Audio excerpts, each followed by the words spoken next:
അച്ഛമ്മേ അച്ഛമ്മേ. ഓ ഒരനക്കുമില്ല എന്റെ ചേച്ചി. നല്ല കൂർക്കം വലിച്ച് കിടന്നുറങ്ങാ രണ്ടും കൂടെ. കണ്ടില്ല അച്ഛമ്മയ്ക്ക് എന്തൊരു സ്നേഹമായി മിലിനോട് കെട്ടിപ്പിടിച്ച് കിടന്നുറങ്ങുന്നുണ്ടില്ലേ. നമ്മളെ ഒന്നും അച്ഛമ്മയുടെ കൂടെ കിടത്താറ് പോലും ഇല്ലല്ലോ. ഓ എന്റെ പാറ നീ അത് വിട്. നമ്മൾ അപ്പുകുട്ടനെ കാണാനില്ലാത്തോണ്ടല്ലേ ഇങ്ങോട്ട് വന്നേ. അച്ഛമ്മ ആരെ വേണേ കെട്ടിപ്പിടിക്കുക, സ്നേഹിക്കുക, എന്തേ ചെയ്തോട്ടെ. നമ്മളെ അപ്പുകുട്ടനെ കണ്ടോന്ന് ചോദിച്ചിട്ട് നമുക്ക് പോവാം.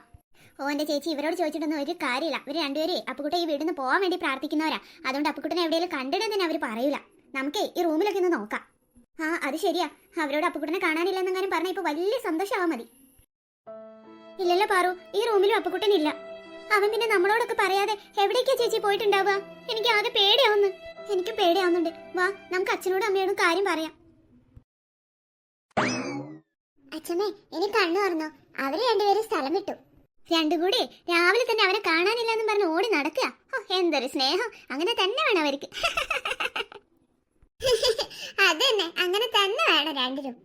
മോള് വാ, നമുക്ക് വേഗം അങ്ങോട്ട് ചെല്ലാം. അവളുമാരുടെ സങ്കടവും കരച്ചിലൊക്കെ കണ്ടേ നമുക്ക് നല്ലോണം സന്തോഷിക്കാം. ആ അത് ശരിയാ.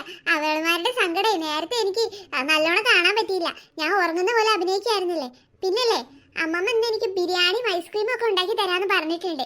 അത് വേണം ആദ്യം, എന്നിട്ട് മതി ബാക്കിയല്ല.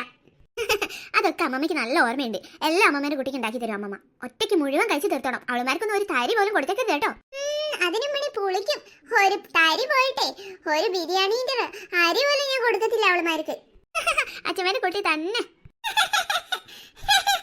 എന്നാ മോളും കൂടി നിൽക്ക്. ഞാൻ ആ ബ്ലാങ്കറ്റ് ഒക്കെ ഒന്ന് മടക്കി വെക്കട്ടെ. എന്നിട്ടേ വേഗം തന്നെ ബിരിയാണി ഉണ്ടാക്കാം.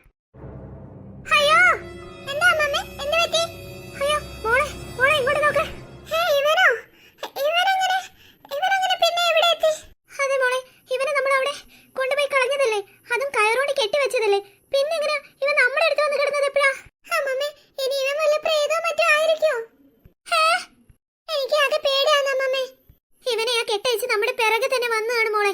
അതാ വല്ലാത്ത കഷ്ടായി പോയല്ലോ. രാത്രി മെനക്കെട്ട് ഇവനെ കിഡ്നാപ്പ് ചെയ്ത് കൊണ്ടുപോയത് ഇതിനായിരുന്നോ? എല്ലാം വെറുതെ ആയല്ലോ മോളെ. അല്ല മമ്മി, ഇവൻ എന്തോ പ്രത്യേകതയുണ്ട്. ഇല്ലാതെ ഇവൻ എന്തായാലും ആ കയറ് കെട്ടയച്ച് നമ്മുടെ പിറകെ വരാൻ പറ്റത്തില്ല. നമ്മൾ വരുമ്പോ ഒന്നും നമ്മുടെ കൂടെ ഇവ ഇല്ലായിരുന്നു. നമ്മൾ കേറിയ വണ്ടിയിലും ഒന്നും ഇല്ലായിരുന്നു. ഞാൻ ഒരുപാട് വട്ടം പിറകിലേക്ക് നോക്കിയാ വന്നത്. അപ്പോഴൊന്നും ഇവനെ കണ്ടില്ല. പിന്നെ എങ്ങനെയാ ഇന്ന് രാവിലെ ആയപ്പോഴേക്കും ഇവൻ നമ്മുടെ അടുത്ത് വന്ന് കിടന്നുറങ്ങാ? അയ്യോ അത് ശരിയാണല്ലോ മോളെ. ഇനിയിപ്പോ എന്ത് ചെയ്യും? എന്താ എന്ത് പറ്റി? എന്തിനാ അമ്മ നിലവിളിച്ചേ? അത് പിന്നെ ഇവനെന്താ ഇവിടെ? ആഹാ അത് ശരി. അപ്പൊ ഇവൻ ഇന്നലെ എവിടെയാണ് കിടന്നുറങ്ങേ? ഇവൻ ഇവിടെ എവിടെയും കാണുന്നില്ലെന്നും പറഞ്ഞ് ആ പാറും പ്രിയയും കൂടി ഈ വീട് മുഴുവൻ അരിച്ചു പെറുക്കിക്കൊണ്ടിരിക്കുക. കരഞ്ഞ് നിലവിളിച്ച് ബഹളം വെക്കുന്നുണ്ട്. എന്നിട്ട് ഇവൻ ഇവിടെ കിടന്നുറങ്ങാണല്ലേ സുഖായിട്ടേ. ഇനി പാറു പ്രിയേ ഇങ്ങോട്ട് വന്നേ. നീ അപ്പുകുട്ട ഇവിടെ ഉണ്ട്. അല്ല അമ്മയും മിലുമോളും എന്താ ഇങ്ങനെ പേടിച്ചേരണ്ടിരിക്കുന്നേ? അത് പിന്നെ ഇവൻ ഇവിടെ വന്ന് കിടന്നത് ഞങ്ങൾ കണ്ടില്ലല്ലോ. പിന്നെ ഇവൻ എപ്പോഴാ ഇവിടെ വന്ന് കിടന്നേ? അതെ, ഉറങ്ങുമ്പോ ഞാനും അമ്മമ്മയും മാത്രമേ ഉണ്ടായിരുന്നുള്ളല്ലോ. പിന്നെ ഇവനിപ്പോ എവിടെ വന്നു? അതാ ഞാനും ഓർത്തെ. അവൻ പൊതുവെ ചേച്ചിമാരുടെ കൂടെ മാത്രമേ ഉറങ്ങാറുള്ളൂ. അയ്യോടാ, ഇവൻ ഇവിടെയായിരുന്നു കിടന്നുറങ്ങിയേ. പേടിപ്പിച്ച് കളഞ്ഞല്ലോ അമ്മേ. ഞങ്ങൾ ഇനി ഇവരെ അന്വേഷിക്കാൻ ഒരു സ്ഥലവും ബാക്കിയില്ല. അതെ അതെ, എന്നാലും എന്റെ അപ്പുകുട്ട നീ ഇങ്ങനെ പേടിപ്പിച്ച് കളഞ്ഞല്ലോ ചേച്ചിമാരെ. അപ്പോ എന്തൊരു ഉറക്കടേ ഇത്? എഴുന്നേക്കേ. ചേച്ചി എന്ത് പണിയടാ കാണിച്ചേ? നീ എന്റെ പറഞ്ഞി നടുക്കല്ലേ കിടന്നോണ്ടിരുന്നേ. പിന്നെ എന്തിനാ ഉറക്കത്തിന്റെ ഇടയ്ക്ക് ഇങ്ങോട്ട് എഴുന്നേറ്റ് വന്ന് ഇവിടെ കിടന്നുറങ്ങിയേ? അതന്നെ, നിന്നെ കാണാനില്ലെന്ന് പറഞ്ഞേ ഞങ്ങൾ ഈ പ്രദേശത്തുള്ള എല്ലാവരുടെ വീട്ടിലും പോയി നോക്കി. പിന്നെ ഞാൻ ഇങ്ങോട്ട് ഒറ്റയ്ക്ക് എണീറ്റ് വന്നൊന്നുമല്ല. രാത്രി ഞാൻ കിടന്നുറങ്ങുന്ന സമയത്ത് ഈ അച്ഛമ്മയും മിലിമോളും കൂടെ എന്നെ എടുത്തോണ്ട് വന്നതാ ഇങ്ങോട്ട്. അത് ശരി. അപ്പൊ അപ്പുകുട്ടനെ ഇഷ്ടമല്ലെന്ന് പറഞ്ഞിട്ട് നിങ്ങൾക്ക് രണ്ടുപേർക്ക് ഇവനെ ഇഷ്ടമാണല്ലേ? അതുകൊണ്ടല്ലേ ഇവിടെ കൊണ്ടുവന്ന് കിടത്തിയ നിങ്ങളുടെ കൂടെ? പിന്നെ ഇഷ്ടമല്ലേ? ഇഷ്ടം. ഇവനെ കാണുന്ന തന്നെ ചതുർത്തിയ ഞങ്ങൾക്ക്. അപ്പോഴല്ലേ ഇവനെ എടുത്ത് ഞങ്ങളുടെ കൂടെ കിടത്തി ഉറക്കുന്നത്. ഞങ്ങളൊന്നും ഇവനെ എടുക്കാനൊന്നും വന്നിട്ടില്ല. അതെ അതെ, ഇവൻ കള്ളം പറയുന്നതാ. വാ തുറന്ന കള്ളം മാത്രമേ ഇവൻ പറയത്തുള്ളൂ. ഞാൻ സത്യം പറഞ്ഞേ, നിങ്ങൾ രണ്ടുപേരും കൂടെ എന്നെ എടുത്തോണ്ട് പോയെ. ചുമ്മാ എന്നോട് പറഞ്ഞോണ്ടിരിക്കാതെ ഇറങ്ങിപ്പോ ഞങ്ങളുടെ റൂമിൽ നിന്ന്. വാ അപ്പു നമുക്ക് പോവാ. പെട്ടെന്ന് ബ്രഷ് ചെയ്ത് വന്നേ എല്ലാരും. ഇന്ന് സമയം ഒരുപാട് ലേറ്റ് ആയി. ചായ കുടിക്കണ്ടേ? വേണം. അപ്പുകുട്ടന് നല്ല വിശക്കുണ്ട്. എന്നാ പെട്ടെന്ന് തന്നെ വാ എല്ലാരും. എന്നാലും എന്റെ മോളെ ഇതെങ്ങനെ ഇവൻ ഇവിടെ എത്തി? അമ്മമ്മ ഞാൻ പറഞ്ഞത് സത്യ. അവൻ എന്തോ പ്രേതശക്തി ഉണ്ട്. അതുകൊണ്ട് തന്നെ അവൻ ഇവിടെ എത്തിയത്. ഇല്ലാതെ അവൻ ഒരിക്കലും നമ്മുടെ കൂടെ വരാൻ കഴിയില്ല.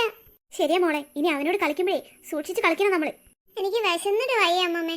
വാ ബാക്കി നമുക്ക് ചായ എല്ലാം കുടിച്ചിട്ട് ആലോചിക്കാം. എനിക്ക് വിശപ്പ് സഹിക്കാൻ വയ്യ. മോള് വാ നമുക്ക് ചായ കുടിക്കാം ആദ്യം. വേഗം പോയില്ലെങ്കിലേ ആ ആർത്തി പിള്ളേരെല്ലാരും കൂടെ മുഴുവൻ തിന്നു തീർക്കും. നമുക്കൊന്നും കിട്ടത്തില്ല. അമ്മ ഫുഡ് കൊണ്ടുവാ, വിശന്നിട്ട് വയ്യ.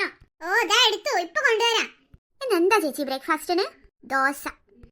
അത് നിനക്ക് എങ്ങനെ അറിയാപ്പൂ? അതാ അമ്മ ഇന്നലെ ദോശ ഉണ്ടാക്കാന്ന് പറഞ്ഞെന്ന് ഞാൻ കേട്ട്. എടാ നോണയാ. എനിക്ക് 1 2 3 4 ദോശ വേണം. എല്ലാരും വേഗം കഴിച്ചോ. നോക്കിയാ നിലത്തൊന്നും ആക്കരുത് കേട്ടോ. ആ അപ്പുകുട്ടൻ പറഞ്ഞ പോലെ തന്നെ ദോശയാണല്ലോ. നോക്കിയിരിക്കാതെ വേഗം കഴിച്ചോട് പിള്ളേരെ. അമ്മ കഴിക്കുന്നില്ലേ? അമ്മയ്ക്കൊന്നും ഉപവാസ, അതുകൊണ്ടേ അമ്മയ്ക്കൊന്നും വേണ്ട. പിന്നെ നിങ്ങൾക്ക് മാത്രമേ ഉണ്ടാക്കിയിട്ടുള്ളൂ. അമ്മമ്മയും മിലിമോൾക്കും ഒന്നും നമ്മുടെ ഭക്ഷണം പറ്റത്തില്ലല്ലോ. അതുകൊണ്ട് പിന്നെ നിങ്ങൾക്കുള്ളത് മാത്രമേ ഞാൻ ഉണ്ടാക്കിയിട്ടുള്ളൂ. വേഗം കഴിച്ചോ. ഞാനേ പാലെടുപ്പത്ത് വെച്ചിട്ടുണ്ട്, പോയി നോക്കട്ടെ. നിങ്ങൾ വേഗം കഴിക്ക്. ഹായ് ഹായ്, നല്ല ടേസ്റ്റ് ഉണ്ട്. അപ്പുകുട്ടാ കഴിക്ക്. ഓ എല്ലാം കൂടി വെട്ടി വിഴുങ്ങുകയാണല്ലോ മോളെ. ഇവിടെ ആർത്തി കണ്ടിട്ട് നമുക്ക് ഒന്നും മിച്ചം ഉണ്ടാവില്ലെന്നാ തോന്നേ.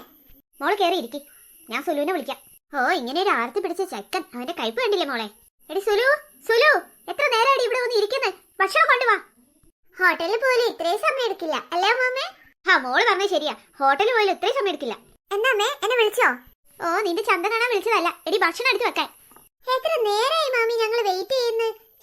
ഇത് എന്തൊരു കഷ്ടം. അമേരിക്കയിലൊന്നും ഇങ്ങനെയില്ല കേട്ടോ.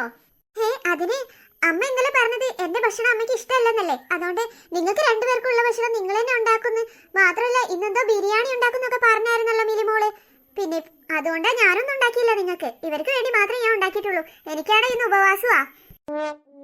നിങ്ങൾക്ക് പറ്റുന്ന ഫുഡേ എന്താന്ന് വെച്ചാൽ നിങ്ങൾ തന്നെ ഉണ്ടാക്കി കഴിച്ചോ, അതാ നല്ലത്. ഞാൻ വെക്കുന്നതിനൊന്നേ അത്ര ടേസ്റ്റ് ഉണ്ടാകത്തില്ല. അയ്യോ അമ്മമ്മേ, എനിക്ക് വിശന്നിട്ട് വയ്യ. നമ്മളെ മനഃപൂർവ്വം തോൽപ്പിക്കാൻ വേണ്ടി ഇറങ്ങി തിരിച്ചിരിക്കുക എല്ലാരും കൂടെ. കാണിച്ചു തരാം ഞാൻ. വെട്ടി വിഴുങ്ങുന്നുണ്ടില്ലേ, ഇത് എടുക്കണം. അത് ഞങ്ങളുടെ ഭക്ഷണം അച്ഛമ്മേ, അതിങ്ങ് താ. അയ്യോടി, നിങ്ങളുടെ ഭക്ഷണം ഇതിൽ പേര് എഴുതി വെച്ചിട്ടുണ്ടോ? ഇതെല്ലാമേ എന്റെ മോൻ കൊണ്ടുവന്നതാ. ഇതേ ഞങ്ങൾ കഴിച്ചോളൂ. നിങ്ങൾ ഇത്രയും നേരം വിഴുങ്ങിയില്ലേ, അത് മതി. എഴുന്നേറ്റ് പോകാൻ നോക്ക്. വേണമെങ്കിൽ ഒരു ഗ്ലാസ് പച്ചവെള്ളം കുടിച്ചോ. അച്ഛമ്മ എന്ത് പണിയെ കാണിക്കുന്നേ? അമ്മ വെക്കുന്ന ഭക്ഷണം ഒന്നും അച്ഛമ്മയ്ക്കും മിലിമോക്കും ഇഷ്ടാവില്ലെന്ന് പറഞ്ഞിട്ടില്ലേ അമ്മ നിങ്ങൾ കൂടെ ഉണ്ടാക്കാത്തെ? എന്നിട്ട് ഇപ്പൊ ഞങ്ങൾക്ക് ഉണ്ടാക്കി ഭക്ഷണം എടുത്ത് കഴിക്കാം. ഈ വീട്ടിൽ എന്ത് ഭക്ഷണം ഉണ്ടാക്കിയാലും അത് എനിക്ക് എന്റെ അമ്മമ്മയ്ക്കും കഴിക്കാനുള്ളതാ, അല്ലാതെ നിങ്ങൾക്ക് വെട്ടി വിഴുങ്ങാനുള്ളതല്ല. മോള് കഴിക്കും മോളെ. ഇപ്പൊ ശരിയാക്കി തരാന്. എന്റെ ദോശ എടുക്കല്ലേ. ഇപ്പൊ എങ്ങനെയുണ്ട് എന്റെ ദോശ എടുക്കല്ലേ? എടാ നിനക്ക് ഞാൻ വെച്ചിട്ടുണ്ടോ? പറവാ ഓടിക്കും. അമ്മമ്മ എന്റെ കണ്ണെരിഞ്ഞിട്ട് വയ്യ. ഈ ചട്ടണി എല്ലാം എന്റെ കണ്ണിലേക്ക് ആ ചെക്കൻ ഊത്തിയത്. അയ്യോ എന്റെ കണ്ണ് നീറുന്നുണ്ട് മോളെ. വാ നമുക്ക് പൈപ്പിന്റെ അടുത്ത് പോയിട്ട് മുഖം കഴുകാം. എന്നാലും ഇത് വല്ലാത്ത കഷ്ടം തന്നെയാ. അവർക്കിട്ട് എന്ത് പണി കൊടുത്താലും അത് നമ്മുടെ തലയിൽ തന്നെയാണല്ലോ അമ്മമ്മ വീഴുന്നേ. മോള് വിഷമിക്കാതിരിക്കും, നമുക്ക് എന്തേലും വഴി ഉണ്ടാക്കാം. ആ ചെക്കനാ എല്ലാത്തിനും കാരണം. ഓ അവനെ കൊണ്ട് ആ പെൺപിള്ളേര് അഹങ്കാരം കാണിക്കാൻ തുടങ്ങിയത്. അവൻ വരുന്നതിന് മുന്നേ അവൾമാർക്ക് ഇത്രയ്ക്ക് അഹങ്കാരം ഇല്ലായിരുന്നു. എല്ലാത്തിനെയും ഇന്ന് രാത്രി ഞാൻ ശരിയാക്കി കൊടുക്കാം. നമ്മളിനി എന്ത് ചെയ്യാനാ അമ്മമ്മേ? അത് നമ്മള് പുറത്ത് കൊണ്ടുപോയി കളഞ്ഞില്ലേ? എന്നിട്ട് എങ്ങനെയാ അവൻ തിരിച്ചെത്തിയത്? ഇപ്പൊ കണ്ടില്ലേ, ഭക്ഷണം കഴിക്കാൻ പോലും സമ്മതിക്കുന്നില്ല നമ്മളെ. അമ്മമ്മയ്ക്ക് ഒരു പ്ലാൻ ഉണ്ട് മോളെ. എൻ്റെ അടുത്ത് ഒരു പ്രേതത്തിന്റെ ഡ്രസ്സ് ഉണ്ട്. അതിട്ട് ഇന്ന് രാത്രി ആ പയ്യനെ നമുക്ക് പേടിപ്പിക്കാം.